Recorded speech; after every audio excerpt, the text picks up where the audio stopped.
Um, but the other one is that these munitions are just very effective, much more effective than regular artillery against certain kinds of targets.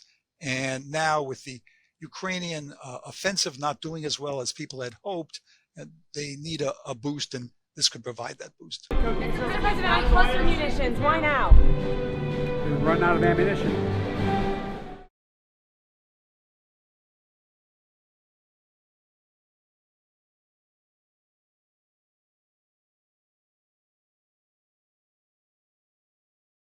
The problem with cluster munitions is dud rate.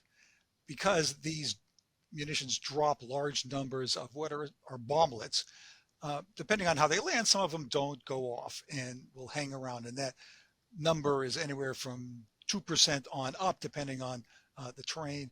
And civilians can happen upon these duds, and they can cause civilian casualties.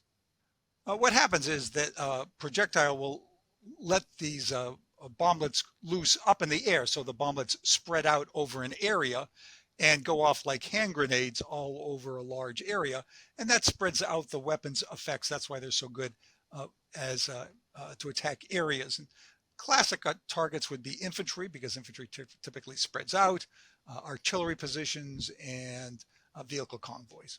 One argument is that the Ukrainians are on the defensive, so there is not a moral equivalency here between the Russians, what the Russians are doing, and what the Ukrainians are doing to defend themselves.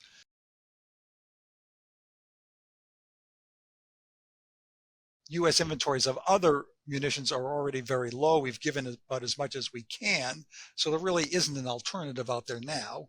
But the other one is that these munitions are just very effective, much more effective than regular artillery against certain kinds of targets. And now with the Ukrainian offensive not doing as well as people had hoped, they need a boost, and this could provide that boost.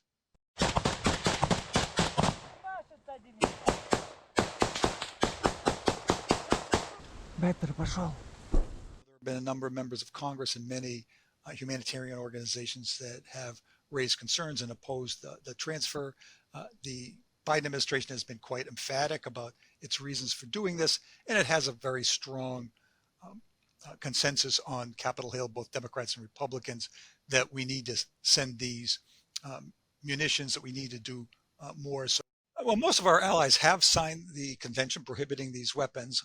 On the other hand, most of them have also been urging the United States to support Ukraine and have supported increased aid to Ukraine.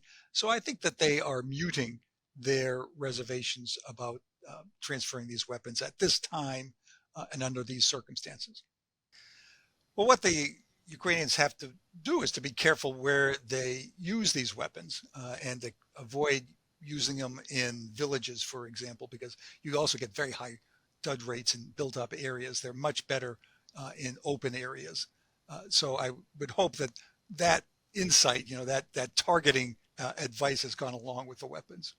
There's no such thing as a game-changing weapon. We keep hoping that there's some munition or some weapon that we can provide the Ukrainians that will produce victory.